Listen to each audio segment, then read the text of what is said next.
ladies and gentlemen, our special guest, Mr. Lee Zeldin. Where shall I stand? Where shall I stand? Right here? You can stand anywhere you want. Alright, I can cash register, but let us get the checks together first. yeah, sure. I got a question, and I'm not gonna. Who's Amy Logan? Is she here? No, she's not. No. I was dying to meet this person. We're all dying. We're all dying to meet her. It doesn't matter, we don't know who she is. Shut up. Really? None of us, No but joke. she's never come to a libertarian. None of us ever meeting. met her. Alright. We don't even know if she's a real But we person. thought maybe she'd come tonight from what we Yes, did we say did. about you. She never has come out, just so you know. Alright, well, anyway, that was my Stony Brook, curiosity. so she's not that far away. Seriously though, you guys, do you want to take care of that first? Or you want me to? No. Don't worry about it. So, thank you for the invitation to be here, and I'm excited about the opportunity to answer any questions that any of you have. I'm excited about the Libertarian Party candidate for governor, who I personally believe will get 50,000 votes this November. I really do believe that. And you'll be one of them.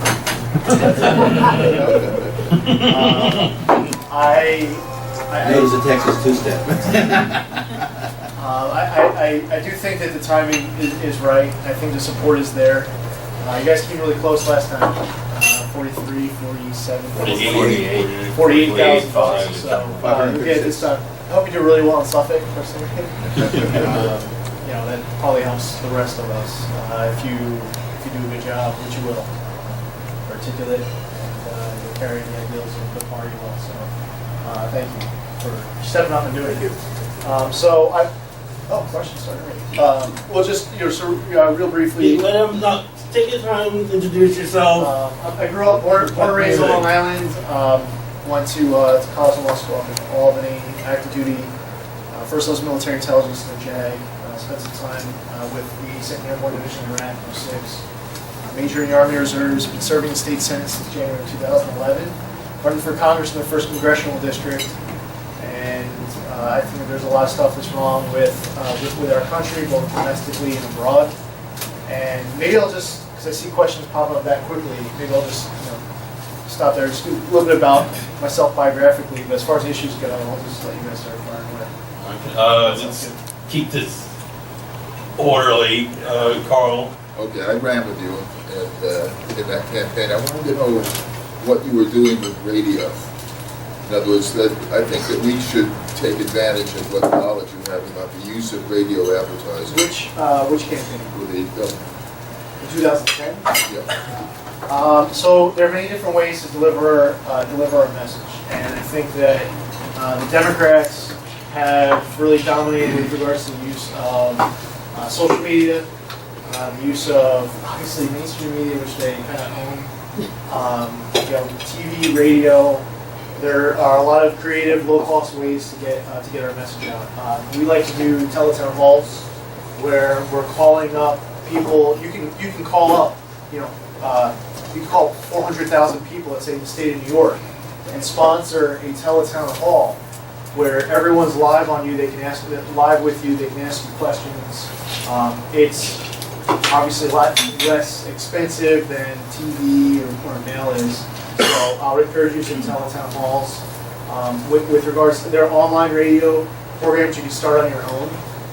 You can have like a weekly news show on like Blog Talk Radio, and just build up support for it over the course of a campaign.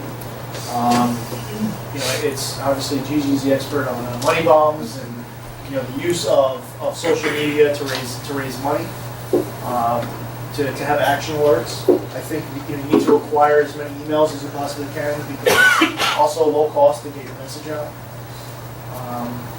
There are ways to survey people to get an idea as to whether or not they would potentially vote for your candidate. So there are like robo-surveys. You can call hundreds of thousands of people in the state of New York and find out who is for and against the SAFE Act. Who is for or against making yogurt the official state's name, which we found at the time. We spent an hour debating a couple weeks ago. So as crazy as that sounds. But you can use that to get an idea as to a good potential target audience. It's always good to keep costs down by looking at who is most likely to vote. Sometimes you can spend money on people who just didn't mean they're registered, but they never vote. There's other people who vote every time. That's another way to be efficient. Anyway, I could keep going, but there's just there are a lot of ways to communicate with voters. Over to you, Mike. Hi, Lee. Mike Downs, I'm not sure if you're not. Prior times here at the Libertarian Party, we've been out.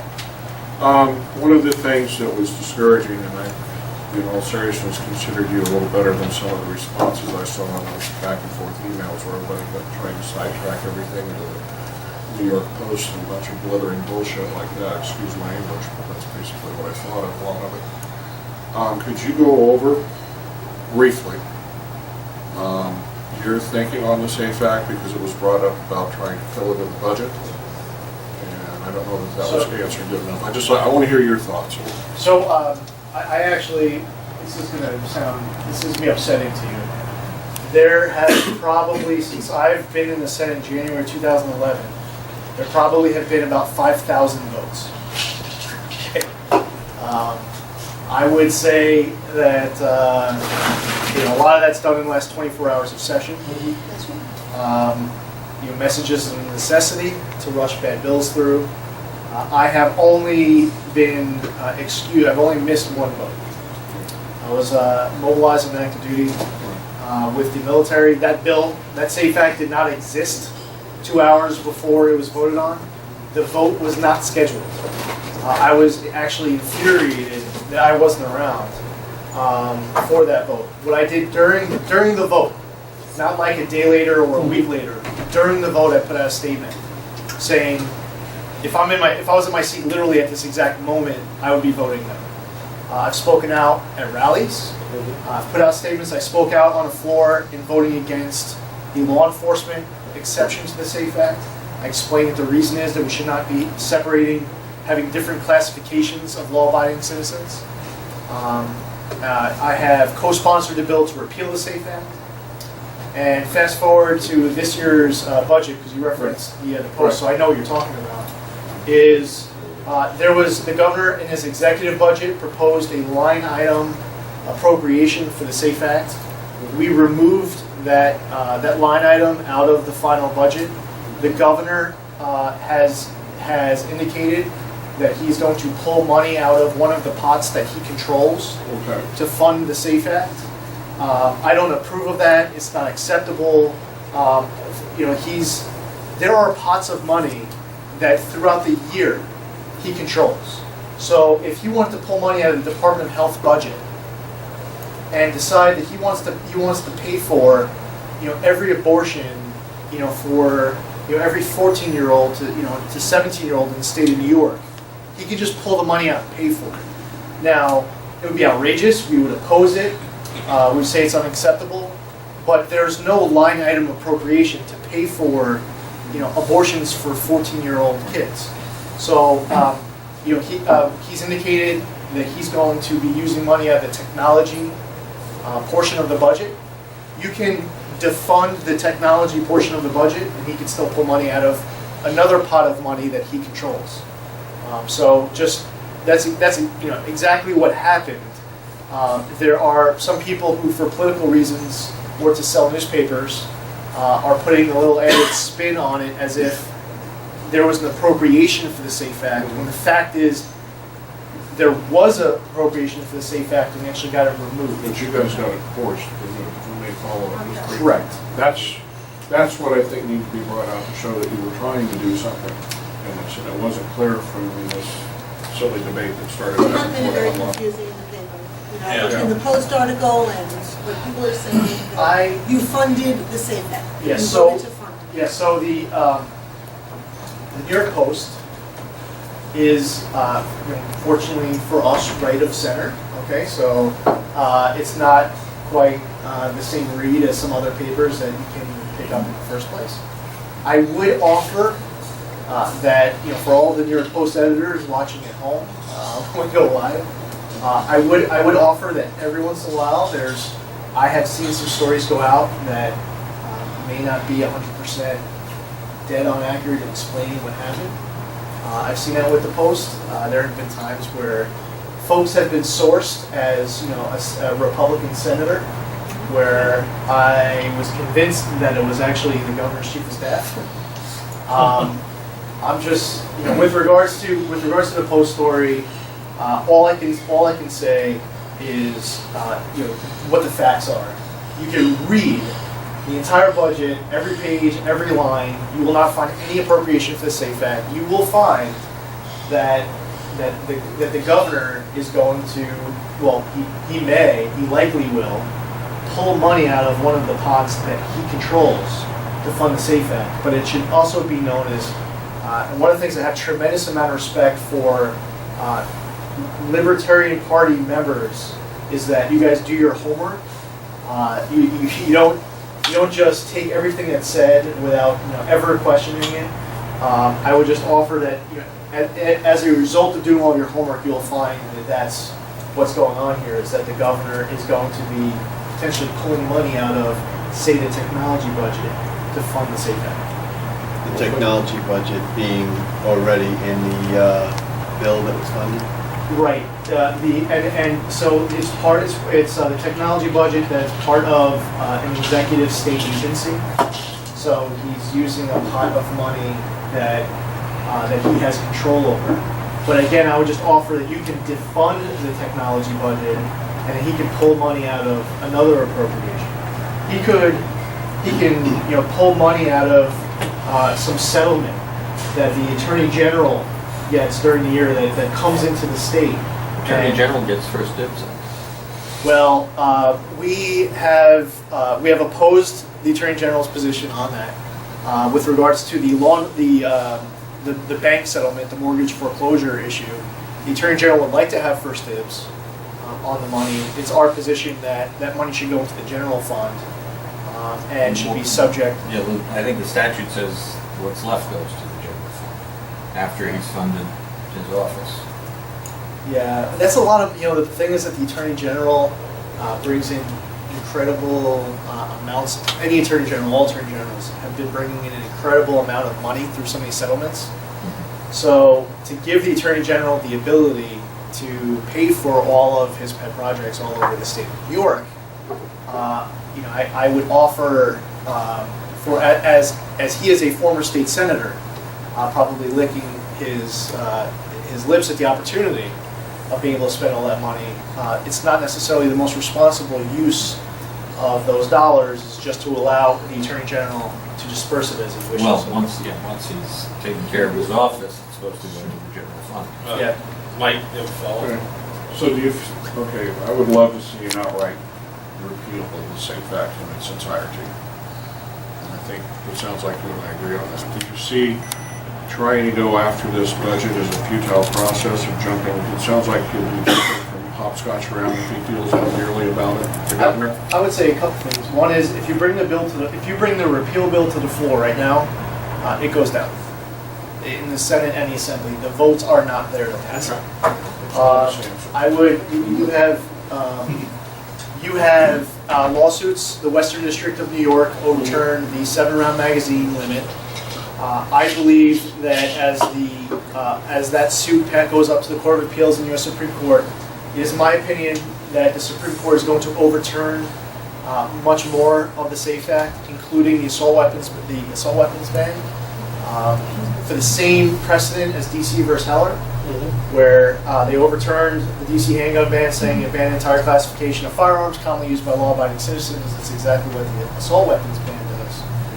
So for that precedent alone, I think that you're going to see that key part of the SAFE Act overturned by the Supreme Court. So I think that if I was to offer up ideas on the best way to overturn the SAFE Act, it's going to be through the courts. And I truly believe it's unconstitutional and will get overturned. And for other reasons too. I mean, in essence, in another legal argument, which might, to some extent, might be somewhat a new precedent, is they are essentially constructively confiscating firearms. Right. Yeah. Exactly. They're rendering firearms useless. I mean, there's so many different legal aspects you could bring to different parts of it. And whoever wrote the SAFE Act obviously had no understanding or appreciation for the Second Amendment. There is a part in the memorandum of support where they are essentially saying, paraphrasing, but they are essentially saying that anything not needed for hunting or sporting activity should be banned. Which just those two sentences alone show that there's no understanding or appreciation of the Second Amendment in crafting that vote. Of course, our judiciary completely ignores the Second Amendment in this state. And the most discouraging thing from the Supreme Court recently was taking arbitrary refusals of pistol licenses and refusing to review them on the Supreme Court level. Our Second Circuit doesn't believe in the Second Amendment, so that federal court is useless, and you've got no place to go with the Supreme Court, and they're not taking the cases. I think I would hope that they would take the SAFE Act because you could argue that it is, and you probably, of all people, would know a better example in the history of this country, but, arguably this is one of the most, if not the most strictest gun control measures in the history of our country. Yeah, and they've taken a lot of the best self-defense weapons out of the hands of women. Because it looks scary. Even if it doesn't look scary, an M1 carbine's not the scariest thing in the world. They say, well, to them, it looks scary when you add a pistol grip. Even without the pistol grip, even with just a bayonet lug, it's scary. Most people don't even know what the bayonet lug is. Or a flash suppressor, a muzzle compressor, or Anyway, what stuff. Guys, let's move on. Do you have a question? Yeah, my name is Mert. So we have legislators in the Assembly who are on our side that they know that there's going to be funding of the SAFE Act in the budget. McLaughlin, Steve McLaughlin is one of them. He went through the pains of asking all the questions about the line items in the budget that contain SAFE Act money. But they know that the money's going to be there. Another one, Kieran Lawler, the same way. They know the money's going to be there. They vote against the budget. Why isn't there anyone in the Senate that they don't seem to be in the same camp as that? They just vote yes on the budget, but we know the money's going to be there. So why don't you just vote no on the budget? The SAFE Act is so bad, it's unconstitutional, it's criminal. Why do you vote yes on the budget? Yeah, so The leadership tells them to No, vote no. yes. No, I think It's all a deal. I would say this, that being an Assembly Republican in the minority, there are a lot of just throw bombs. I get along with a lot of these guys very, very well. They are great people. They work their district hard. They speak out on important issues. There are times where you can vote on a bill where there is an impact as to whether or not that bill goes up or down, or a budget bill passes or fails. The fact of the matter is the way things go. First off, again, there's no line item in the budget for the SAFE Act. We pulled that appropriation out. The governor has indicated that he is going to be pulling money out of one of the pots that he controls. So casting a vote against a budget bill for just a random reason, just casting a protest vote, you see a lot of Assembly Republicans do that every time, just to cast a protest vote. But it doesn't mean that if the bill actually went down, that the SAFE Act wouldn't be funded. Again, there are many, many, many different ways for the first off, there was no appropriation in the budget, and the governor can find other ways to fund the SAFE Act, even if you defund a portion of the budget. And the other thing I would tell you is that there are about a dozen different budget bills. So what you'll see if you go through all of the different individual votes is that you will see an Assembly Republican vote against a particular budget bill, casting a protest against a half a dozen different things, some of which may not even be in that bill. But that's the one that they choose to stand up, to speak out against, to be on record, saying I'm voting against this because I'm not happy with A, B, C, or D. But, you know, they have the privilege and pleasure of being able to just, you know, throw bombs, and that's, you know, and that's okay. I just wanted to say something that I understand that Mr. Zeldin being here brings out Senator. Yes, thank you, Audrey, being here. Call me Lee, doesn't matter. Okay. Brings out a lot of understandably questions concerning the SAFE Act. That is a state issue, though. I believe you're right with Congress. And you know, here's my thing. I'll tell you I will answer any question about anything. No, it's good. It's You good want to ask that. me about a pothole on your street? Yeah, it's good that it's good to hear that. And it's good to have people bring up this because we do want answers on them. But we should also remember, running for Congress, let's think, you know, bigger picture. And there's no While chance we're that here, Obama would bring up not- another gun. as well as bigger picture. And you're right. That it could. It could be, So, yeah. Bob, you and I just, by the way, I just came from a debate where my opponent didn't show up, so I'm ready to go. You know? You guys wanna- Well, good, maybe I can oblige you. But we're kind of, sort of in a backwards way related to this though, is, correct me if I'm wrong, but did not New York State accept $50 billion of money from the federal government to implement the ACA, Obamacare? And they did it unilaterally, like the governor did it unilaterally? Yeah, so in the beginning of 2012, there was legislation to create a state exchange. We blocked the bill. We wouldn't allow the bill to come to the floor for a vote. So in April of 2012, Governor Cuomo, via executive order, created a state exchange. It's very well documented that he did that because the Republicans in the legislature were blocking the bill. Once he did that, now it should be noted, the federal government spends money on Obamacare in all 50 states. All 50 states. Obamacare exists in all 50 states. Some states have a federal exchange, other states have a state exchange. The federal government spends money on Obamacare in all 50 states. So the money that came from the federal government to New York, there's approximately, of all federal money, there's approximately $48 billion a year of federal funds that's accounted for in the state budget. Like Medicaid, that's the biggest one. Even if we vote down the budget, the federal government is still spending the Obamacare money in New York State. And I understand that, so Yeah. my question is, what are our options then?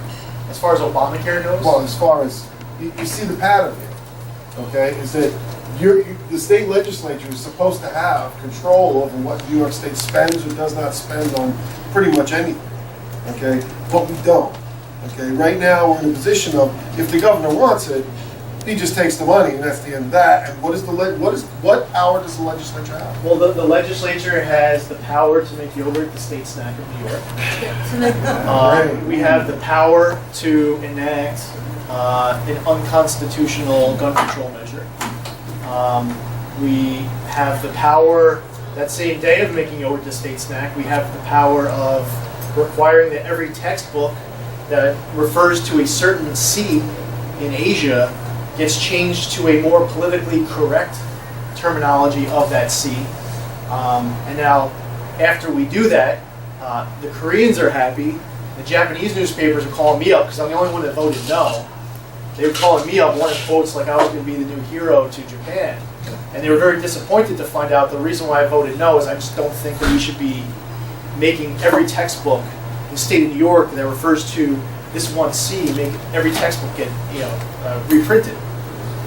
The New York State government has powers to do a lot of stuff. We have a state budget of $140 billion a year.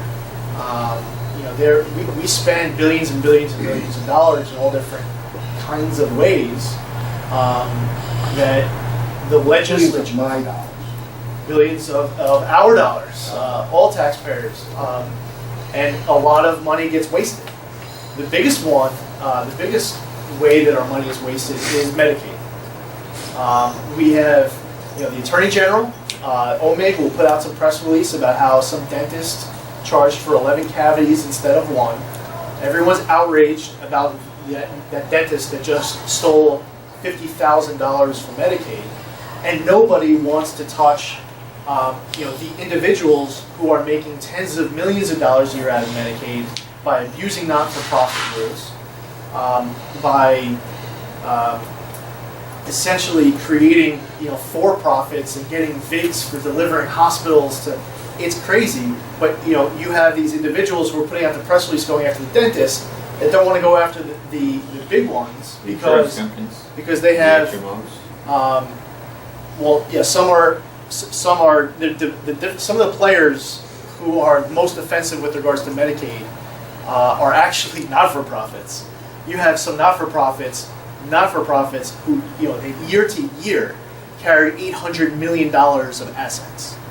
But no one wants to go after them because 1189 is a very powerful constituency that helps bring out the vote for Andrew Cuomo or the Attorney General.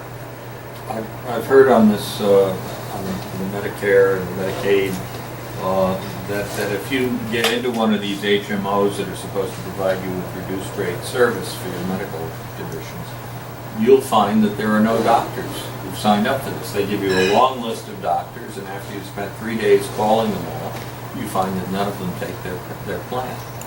And I've heard this story over and over again from people. This morning on the radio, I heard it.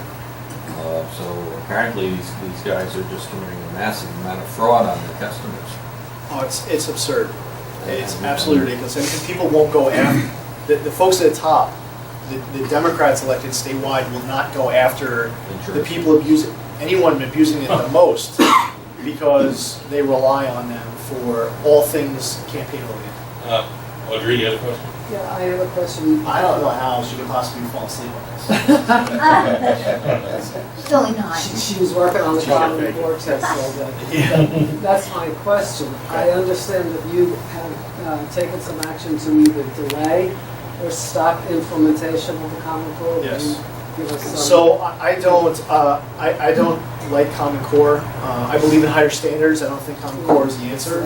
I am 100% in favor of completely getting rid of Common Core. I think we're using our kids as guinea pigs. I believe that you have, it's basically the federal government they're trying to set standards, testing, curriculum. You have standards getting set almost nationally, testing created by the state, curriculum being set by school districts, and nobody's talking to each other. A lot of the material isn't age appropriate. We're teaching. There is a domain. This is on the New York State website, Engage New York, for first graders, 6-year-olds, English language arts, where we are teaching them about ancient world Mesopotamia and the significance or strategic advantage of the Tigris and Euphrates River with regards to the development of the city of Babylon. It's an important lesson. I would offer, maybe not for a 6-year-old. And we're also, as far as special ed students go, we are, we'll have a 5th grade student sit down for a special ed exam, even though they, maybe on a math or reading, they might be at a 1st or 2nd grade level. That's just doesn't make any sense to make them sit down and take these exams and fail miserably. There's just so much that's wrong with it. The federal government, on the merits, New York State would have signed on to it. The only reason why New York State signed on to it is that the federal government basically dangled money and waivers for certain applications related to Race to the Top. So I am 100% against the Common Core. I would say that over the course of the last year, amongst colleagues in the Senate and Assembly, there has been more and more awareness and support for our efforts. However, I don't know if the bill came to the floor right now to stop Common Core. I would hope that it would pass. I would certainly vote for getting rid of Common Core. I don't know where all the votes are. I do know as far as speaking up and putting out statements, we can use some more people speaking out against Common Core than what we see right now. I'd like to talk about federal issues, if we may, since you're running for Congress. Where do you stand on the NDAA? Well, I think that there's parts of it that that are good, others that aren't. I think that our federal government, our Congress specifically, often oversteps their constitutional authority in many different ways. I would say that we really need, when we talk about limited government, I think that looking at the Constitution and how those powers are defined, that if you were to pick apart the NDA, you would find stuff in it that is government overreach, and I would be in favor of picking apart the NDA to see what needs to be removed. What do you think should be removed?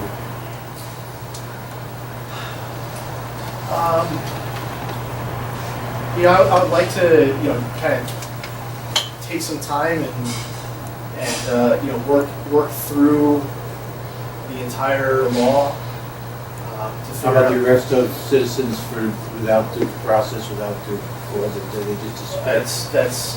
That's an easy one. I would say that with regards to drug enforcement, with regards to what we're seeing in Nevada, with regards to Patriot Act, there are many different examples where our federal government is not following due process, that we are, in the name of protecting our safety and security, are infringing on people's individual liberties and freedoms. I would say that there are many examples of that in the federal government. But as far as due process goes, and you can see it even in the most local issues like, literally fishing off of our shores. I mean, you'll have the Coast Guard or the DEC, if you want to talk state, literally just boarding random boats and confiscating fish without probable cause. They just need cause.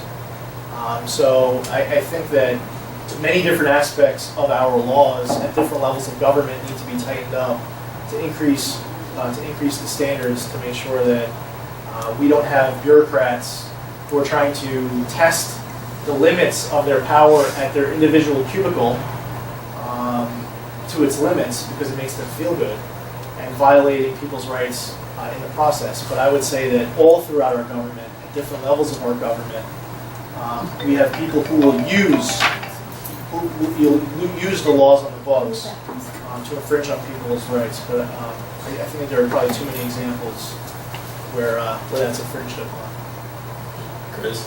The NDAA is the National Defense Appropriations Act. It's a huge bill, and the unconstitutional Authorization. National Defense Authorization Act. I think that's what I said.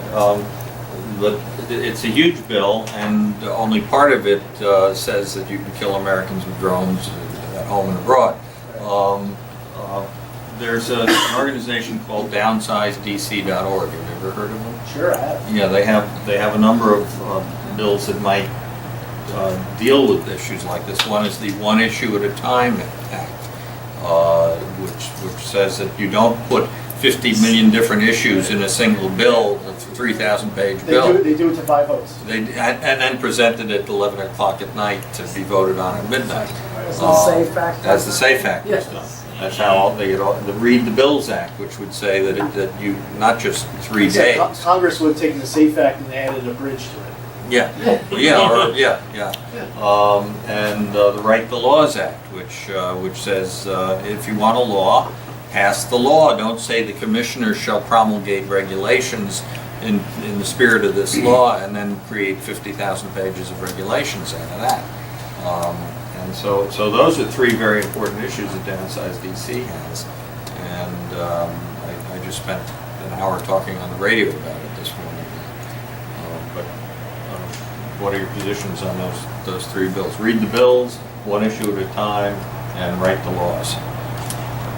They all sound like each of them would move our capital in the right direction. I think that a lot of what's wrong is when things don't stand alone on its merit.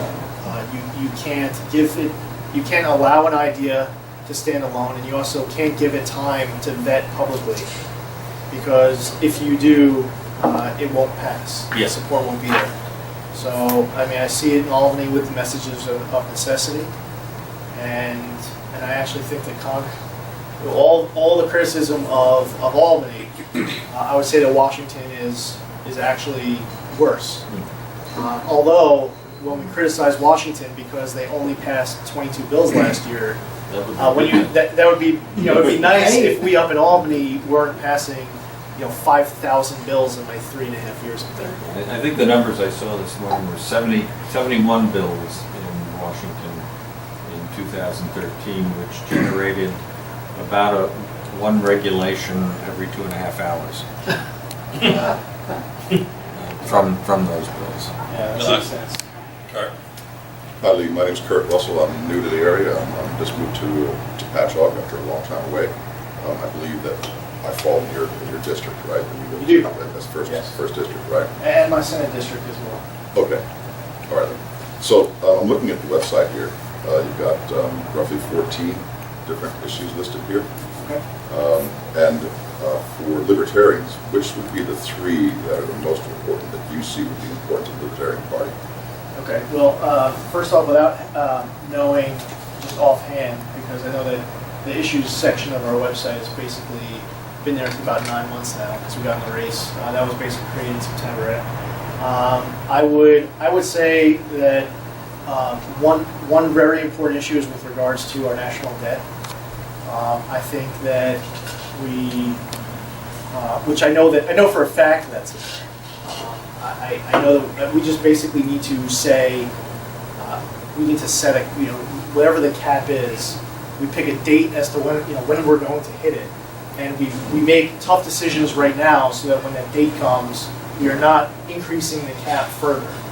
We are, and right now, the Republicans in Washington are losing the political debate at the 11th hour, and Obama is saying that we need to we need to pay our bills, and they'll make the Republicans look bad, and all of them end up voting to increase the cap. I think that it's incredibly important, and I know that you all would agree that we just need to make some very tough decisions that will allow us to stop continuing to increase the cap the rate that we are. Secondly, I agree with the need to audit the reserve. I think that it's very important for our economy, for our budgeting, for our stance around the world, for our need to improve our business climate, for job creation, to be good stewards of taxpayer dollars. The Federal Reserve, you're saying? Yes. Good stewards. I think that that's part of it. I also I believe that it would be smart for us to,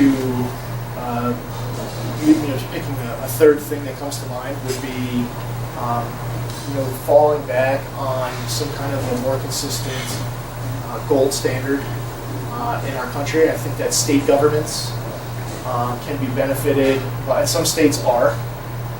I think that some state governments are already trying to take initiatives on their own, but we have a federal currency. But I think that our paper is becoming valueless, and there's essentially more debt. There's more debt than the liquidity of the entire international economy if you add up the debt of the top 10 largest countries in the entire world.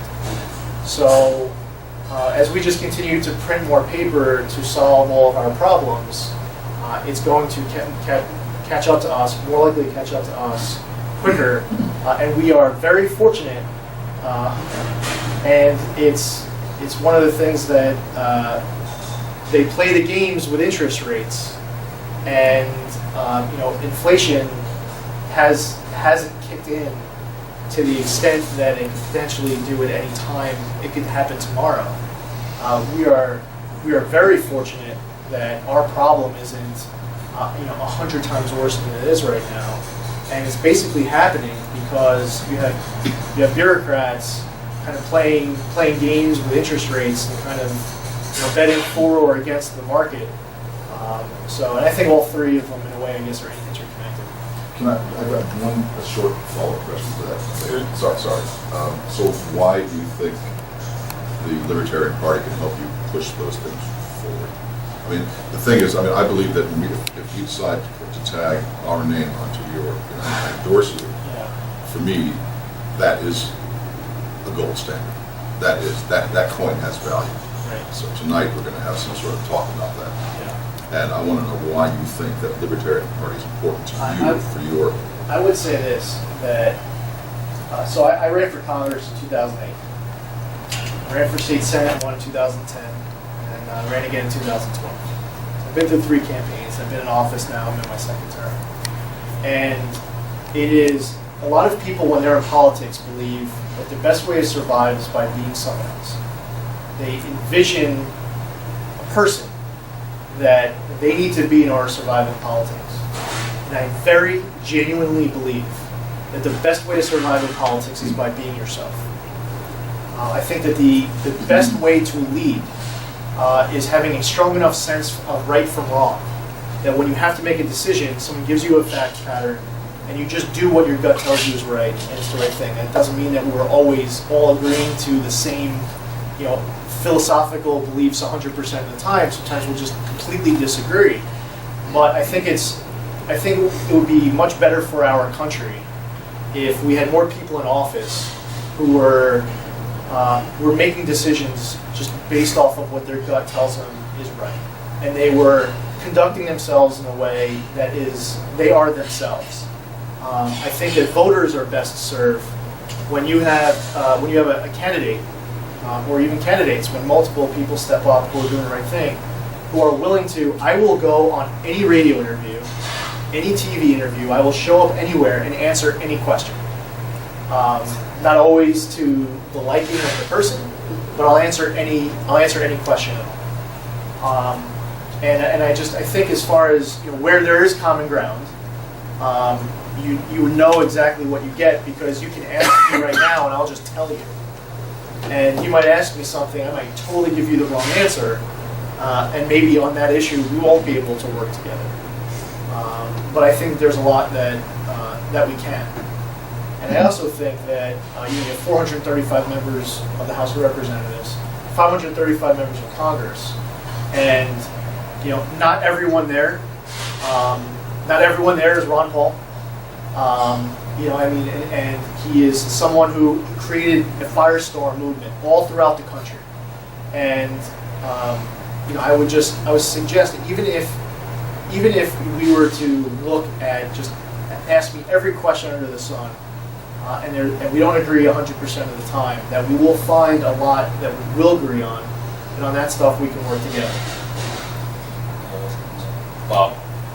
Yeah, kind of related to Kurt's question is, have you ever voted against your party, and if so, ballpark, 1% of the time, 5% of the time, 10% of the time? Well, I would say that probably 90+% of the time in Albany. I don't know how many unanimous votes there are, but we just do it. We just do a ton of stuff on things that are just non-controversial up in Albany. So you have stuff that is just giving authority to some fire district in Western New York to hire someone who lives outside of their boundaries. It's like there's a lot of bills like that up in Albany. I have voted against my party on many occasions. I have been the most.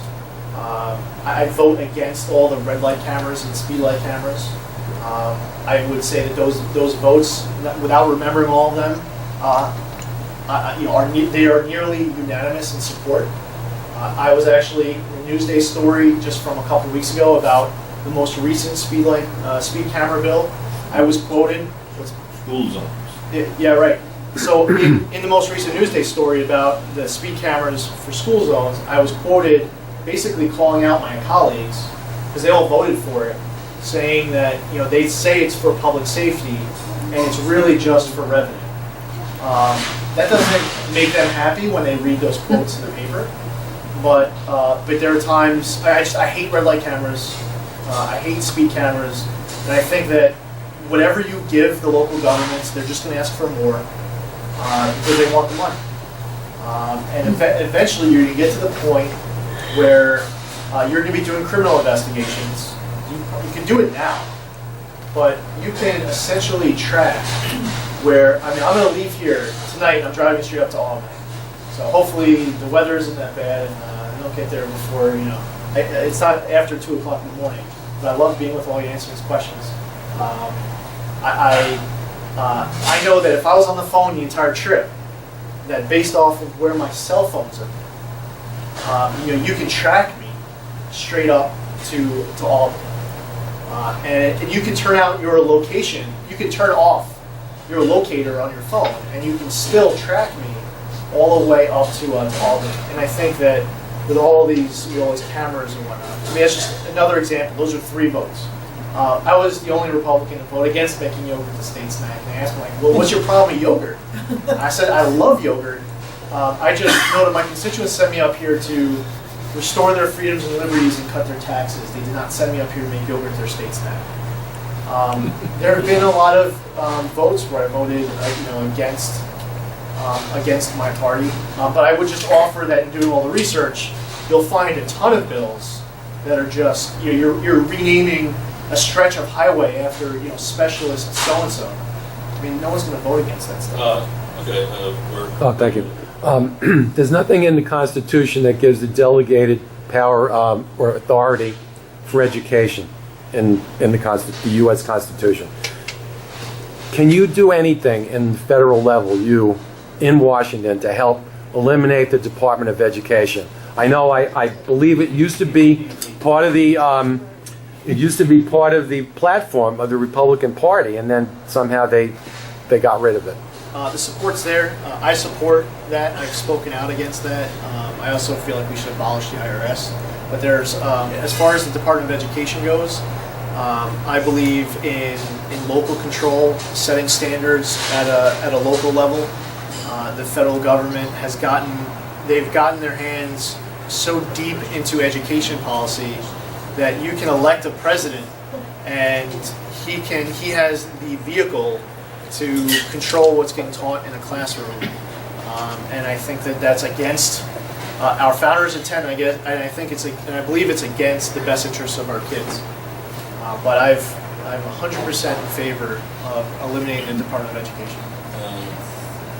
Mike, one of the areas that I was afraid or thinking that we would be in opposition was foreign policy. Because right now we have 900 military bases in 136 countries with the world's policemen. We give foreign aid to everybody. We give it to Israel, we give it to Syria, we give it to Egypt, Where do you stand on that? Do you think, where do you stand on foreign aid? Well, I would say a few things. One is, after 13 years of war, everyone, whether you are libertarian, Republican, conservative, everyone's tired. Our military, we need to bring our troops back home. They need to recover. We just need to take a break from being the world's policeman. I would say that whoever is our president needs to be consistent in however they want to apply our foreign policy, regardless as to whether or not we want to substantially decrease our involvement in the world or keep it pretty much the same. I think one of the biggest problems with Obama is his word does not mean anything, and I think that has caused us a lot of problems. I'm looking forward to the opportunity of getting down to Washington if elected to figure out what exactly the reasoning is for why we are supporting so many countries that hate us. I would imagine that, and I have a top secret clearance in the military, but that stuff is need to know. So I haven't necessarily been told all the reasons why we're giving so much money to Egypt. But I just instinctively, I want to believe that any country that's out there, and I don't know if, Egypt is like maybe a good example one day and a bad example the next day. There's so many countries out there that absolutely hate us. And we are spending taxpayer dollars on projects inside of their country when we have so many problems at home and we have our own deficits and debts to control. As a fellow, why do you think they hate us? I mean, could it Well, be for because one we're sticking reason, our nose in their it has a lot to do with inconsistency. I think that we are hypocrites. We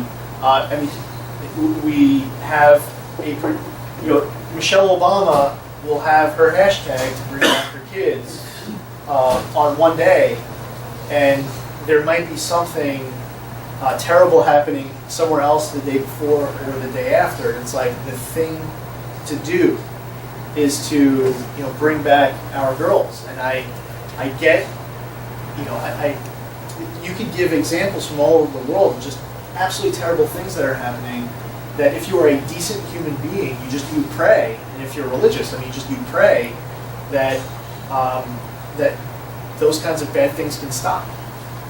But I think that you take like Israel for example, where this president is pursuing a permanent peace in a region where people who live there are just trying to pursue a temporary peace until the next time they have to negotiate a peace treaty.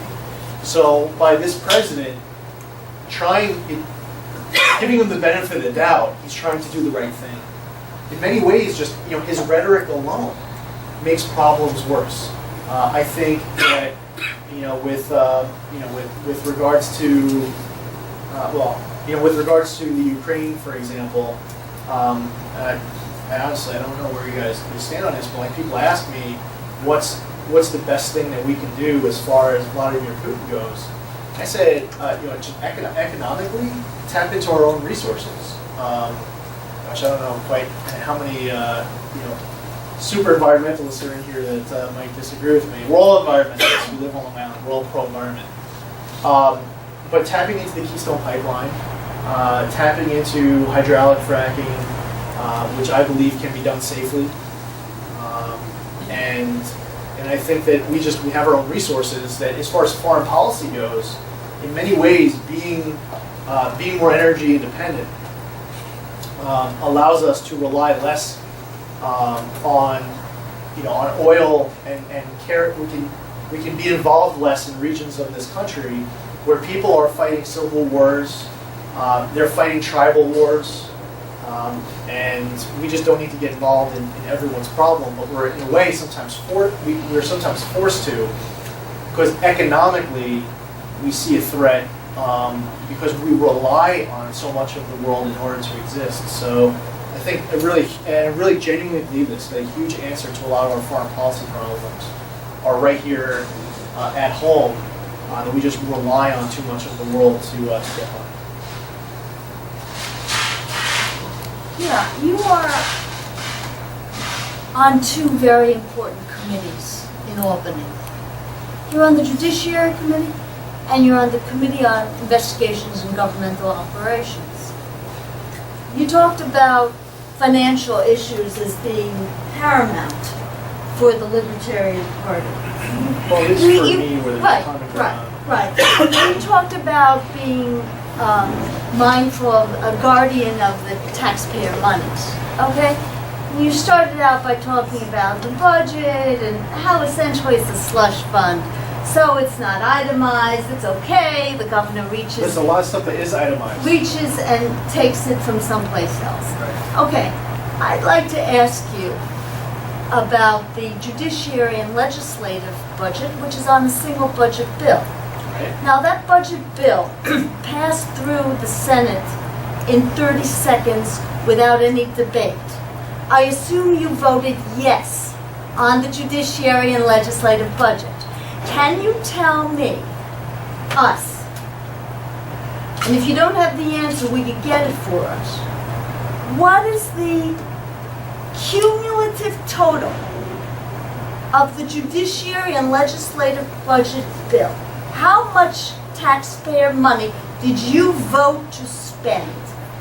I don't have the exact number on me. would you get it? Well, that's very easy to do. Really? Yeah. Oh, yeah, of course, it's a public bill. Well, it's a public bill, Yeah. but actually, the white I book, can yellow book, green book, I can- blue book I have of it, the I know- legislatures Yeah. don't agree as to what the total appropriations are. Okay, well, I can Nor does- tell you what the Senate has as a fiscal note for the judiciary budget. That's, if you want to give me your information, I mean, I can have that info to you tomorrow. Okay, you heard it. He's going to give us the cumulative total that is the legislative and judiciary appropriations. Too easy. I have that number in my office. Dollars for donuts, you don't. Well, I'm not saying that you're going to agree with whatever number it is that I have in my office. But you have it. You think you have it. I think I have that in my office. I know I have a number in my office for what the Senate uses as the fiscal note for the judiciary budget and the legislative budget. Okay, I just want to note, correct me if I'm wrong. Okay. You were not at the budget hearing for the judiciary budget. I'm not on the budget subcommittee. That's open to every member of the legislature. It's the budget hearing on public protections. You could have been there. You also, okay, and I would point out that the legislature refused to permit opposition testimony to the judiciary budget. And one last thing to throw into this mix. Okay. It never had any hearing on the legislative budget. It refused to hold hearings at all on the legislature's own budget. So what I'm asking you, Okay. for these two budgets Yeah. that were never the subject of, in the legislature's case, never the subject of any legislative hearing, the judiciary's case, a sham hearing allowing for no opposition testimony, you're going to give us the cumulative total of what's on the governor's budget bill, Or the final bill. the enacted budget. I'm going to Okay. get that for you tomorrow. Okay, Chris. Steve Israel said that we need a space program-like energy program to use new technology to give ourselves energy independence and clean energy. And I said, well, you know, in 1937, Henry Ford was going to run his cars on hemp and diesel. And hemp is a CO2 neutral fuel. So all you have to do to create a CO2 neutral fuel source is legalize hemp in this country. And he said, oh no, I'm not going to legalize marijuana. And as he said, nothing's off the table. I said, except hemp. He said, yeah, except hemp. Is hemp a viable industrial product as it used to be up until 1937? And should we be making it here in the United States? For which use? Well, for fuel, for fabric, for Industrial hemp Hempcrete? is an extraordinary. Building Hempcrete, houses? yeah, Just houses. Nothing to do with marijuana. Henry Ford made panels. Yeah, you can't, if you want, you can't smoke or, well, to Well, you smoke, can- you can't get high off get of high it. on it. Yeah, Yeah. THC level But of actual hemp. Have you ever seen the government made a film Hemp for Victory? They did during World War II. They had all the farmers growing hemp because they turned it They into needed the rope. rope. They were turning it into fuel. They were turning it. Let's just give. Plastic. Are you familiar with industrial hemp? You may not be familiar Google with industrial. I will tell you, I have some colleagues who have been in Albany for a really long time. And they will never tell you that they don't know the answer to something. Because they've been there for so long. I would say that this is a particular issue that I would love the opportunity to sit down and talk about industrial hemp, Yes. to learn. You'd be shocked. Exactly. I have a feeling that if I was to tell you that I know enough to have this level of a conversation of your intellect on it, that I would be doing a real disservice to myself. I think the first step would be to sit down and learn a little bit more about what you know. Rand Paul nullified industrial hemp in Kentucky. Okay? Look it up. It's very important that you learn about it because this is an alternative food. This is better than fracking. This is something that, if it were repealed, we would have jobs again in this country. The We would problem have. with it is that big corporations like Monsanto and the cotton industry are opposed to it. Oil DuPont. companies. And the oil companies. Dr. Because it uses DuPont. fuel, you can make clothing that's more durable, you can make paper out of it, you can eat it. Stronger than steel. Concrete, you mix it with lime, it's stronger than concrete.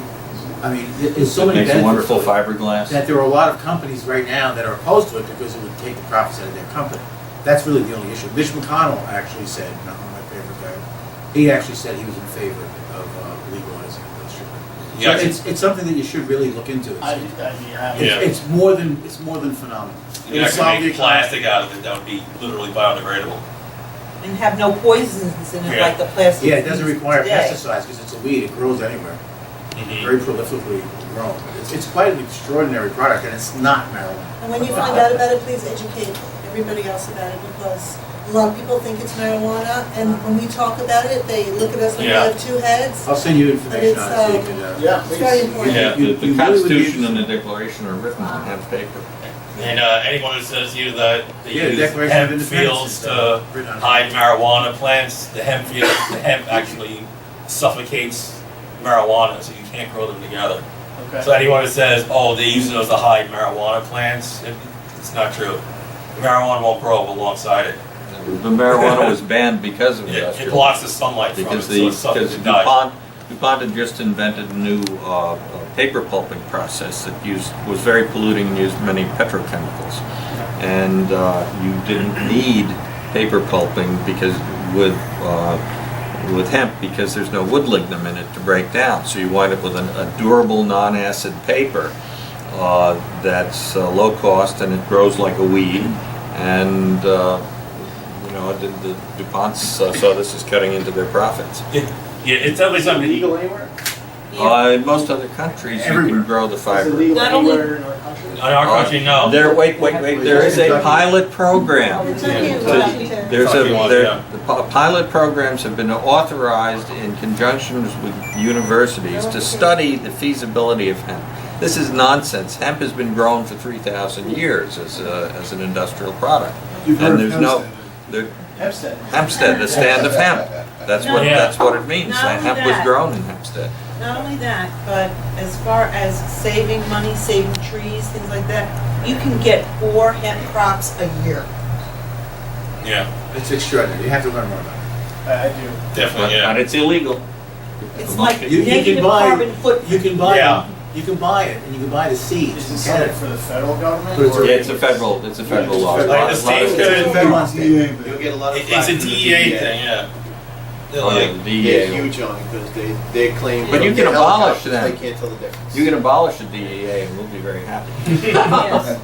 Along with the When you IRS. learn about it, Lee, you'll really find it's amazing that you didn't know about it. That's how I felt. yeah. Amazing But, how many, letter agencies you can get rid of. Gigi, you got a question? Oh, I have so many questions, but, all right. One of my heroes in Congress is Justin Amash. And the reason why is because whenever he votes on a bill, he explains it to us on Facebook. He goes on Facebook and he explains why he voted, what the bill was, what it's about. I'm just going to ask you that if you should get elected, that you follow in his footsteps, because the people need to know what these bills are, why you're voting, and transparency is doable in key. Congress. Did you read them first? I can't. Very good. Well, and I'll tell you something interesting about Albany, and I know that we're being recorded, but I'm gonna tell you something about Albany, is that we pass probably 20% of our bills in the last 24 hours of session. And it's a 24-hour long session. And right around 5:30 or 6:30 in the morning, there's about 13 of us left in our seats, because everyone else is tired and they went home. Now, in order to vote no on a bill, you have to be in your seat, raising your hand, and if you're not in your seat raising your hand, you're recorded as a yes. So what now? So what? No, this definitely happens. So it'll be 6:30 in the morning. It's at the end of a 24-hour session, and a bill that's this thick is hitting your desk, hot off the press, and with a message of necessity from the governor, as the bill hits your desk, they're calling a roll call. That's a crime. So here's the thing, you can That is a be crime. you could be the best reader in the history of mankind, the most motivated best reader in the history of mankind. It is physically impossible to read every bill in New York So you have to because they do that. Oh, it's absurd. So I vote no on that stuff when that happens. You know, I haven't thought about this before, but I think we need a new governor. We have to find somebody I there. haven't thought about it. You should do something about I that. should do something. Who has standing to contest the message of necessity? Because it's obviously been a lie over and over again. Yes, And the guy's perjured himself multiple I times. would say that the best way to deal with the message of necessity is for it to be a campaign issue in a gubernatorial race where you're able to get a commitment You hear this? from a gubernatorial candidate to limit or not use a message of necessity at all. Will you not let Write that down. No, it's actually, pledge not to use the message of necessity? it's, I've not, I've decided not to make pledges until, except for the oath of office and uphold the Constitution. And I say that because I don't want to be boxed in until I know more about it. I think this is the most important thing I pledge it. that we If could Gigi thinks- possibly fight for. I think it's ridiculous what you just said. it's always, it And I is think people always don't know abused. about this, and we need to, people need to find out about And it. it's abused by both parties. Yes. We've had governors who have been Republicans and Democrats. I actually think that Governor Pataki used messages of necessity more than Governor Cuomo. I think that it's time for a change, Yeah. and the only way for people to, we have to tell people that this is happening. People don't understand I that and think don't that know this is that. such a great issue Yes, it is. to make a huge stink about, because the average voter, or I'd say just about any voter, has absolutely no idea. They can't read Yeah, the the last bills, minute vote right? were, and the fact that all It's ridiculous. absent votes are counted as yes on the bill, that's crazy. Leah, I wanted to ask you one thing, because I know it's getting late, and you have a long drive, and I have to carry somebody to. She's just about to get her second one. Yeah, it's all, it's that. You'll help me up on that. To become a libertarian, you know, presuming you're endorsed and here, you have to get quite a few signatures, 3,500 signatures. And they give you little over 4 weeks to do it. It's in the worst part of the season, of the summer. Is it gonna be 6 weeks now because they've extended the period? Well, it's 2 weeks before the It's state. different, doesn't it start in, They've- later, it starts in July? They have altered your period. So the Starts at the 35, end of June. starts Oh, at the end of June, and when do they do? They're due, I think the second week in August. Okay. Around there. Yeah, I'm but- saying that, wait, I'm saying that, 19th. I'm saying that because my petition and Gigi's petition on the state level, we used to be able to combine, we can't do that now, because they changed the petitioning period. We start 2 weeks, you have to go out as a third party to get signatures, Right. you know, which we will help, but it's a commitment on your part too, because Yes. to get that many signatures is arduous. And people, I mean, basically anyone can sign. For an Anyone that has- independent who hasn't signed already for your other. Right.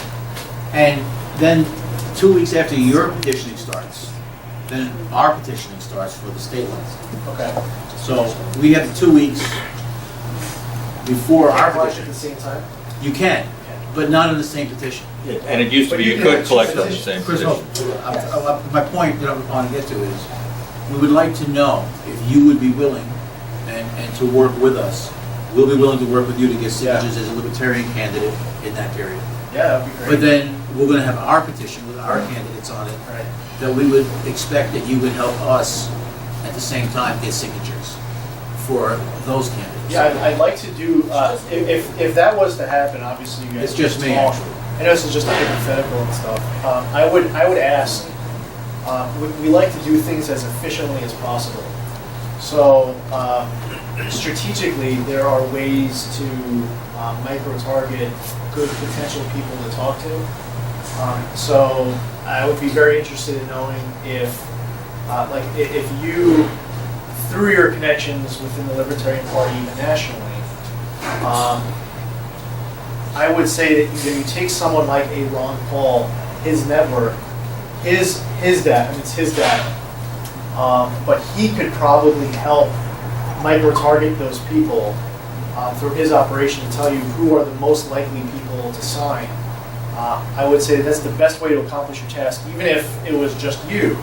Well, it's me and the ticket of Lieutenant Governor, Attorney General, and Comptroller. I guess that would be the first thing that would come to mind is. But we would help you get the Libertarian line, and then we would ask that, would you be willing to help us also in getting those double signatures with I think it would be an important partnership.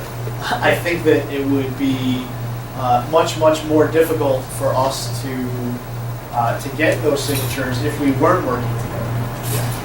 Well, the thing is that you have a Republican candidate in Rob Astorino. So you're kind of... I like Rob, and I like Yeah. Mike McDermott. I like Rob a lot. He's a good man. But who do you like better? I mean, that's... Who's prettier? But we'll never tell. I like Rob Astorino. I think that we're in a situation right now where our governor has between his bank account and just his popularity, everyone loves him. Well, actually, I was like, everybody likes him. That's because they don't know him. They don't love him, but there are tons of people who like him. And his name ID, he has like a 30 or 40 point lead right now. I was just at a I'll tell you Cuomo's, what. two Cuomo's gotta go rallies, and there's people that don't. Well, I would say this, you look at just the gun owners, you're probably looking at And what, Common Core. 4 million? There's different Exactly, ones. that's what I'm saying. There's tracking, there's all of them. They Yeah. all didn't like it. Right. And right now, I get messages from MoveOn all the time. I'm actually considered a member of MoveOn because I'm just happen to be part of it for some reason. You remember Move On, you have your Verizon shirt on. But I'm also a registered Republican. And they are considering throwing him in the bus. And they're looking for ideas for a new candidate. There is. Cuomo. There is. Who's trying to throw Move On.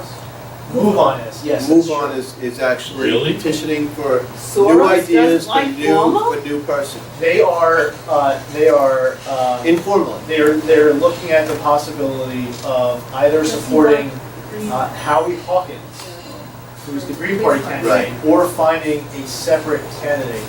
But the big thing for the Working Families Party is they want to get to 50,000 votes. And so they may end up supporting Cuomo just for self-preservation. Yeah, and the Independence, And the Independence Party. the parasite parties. See, we had don't support discussions. We had discussions about attaching ourselves to the Republican candidate. Right. And we decided we want to do it on our own. We want to get to 50,000 votes, we make automatic ballot access. Plus Astorino didn't show up at the convention. And he didn't show up. But I wasn't in favor of that. I was in favor of him coming if he wanted to. Because we feel anybody should have the right to air their views.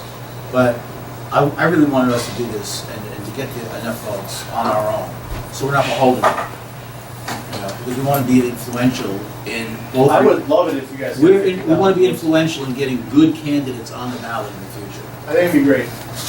I'd love to see Mike McDermott get 50,000 votes for governor. Sorry. 100,000. What? 100,000. No, I'm just saying. We want You need at least 50 though, right? 50,000. Minimum. A million. Yeah, because after they count the absentee votes, you lose about 1,000 votes at least. Yeah. I lost 2,000. It's funny how that happens. Yeah. The other side always gains. Now, the FDA says what kind of drugs we can put into our bodies.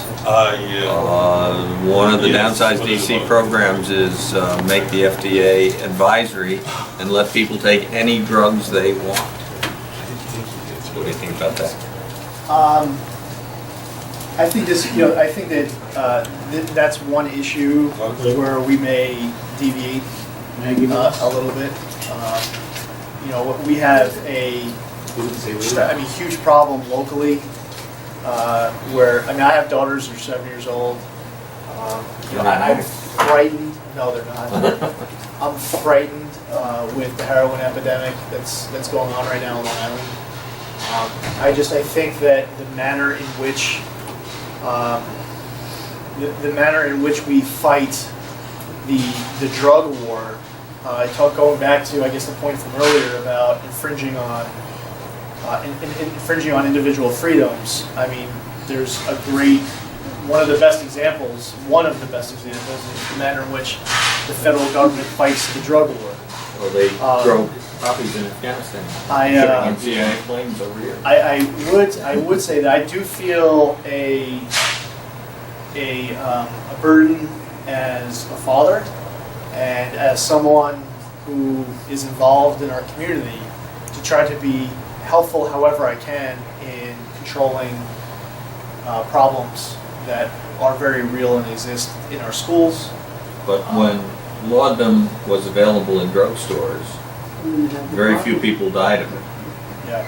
And when the opiates are all in the control of the criminals, a lot of people die. Yeah. I just, it's like I'm not a doctor. I'm not an expert on. I've never even done marijuana. Like I'm so boring, right? Talking about a lot of these issues. I didn't study this stuff. Stick around, we're all gonna get high after the meeting. I didn't study this stuff in school. I do feel the weight and the burden of trying to be helpful in stopping a very real problem that we have here on the mountain. And I don't know what the answer is.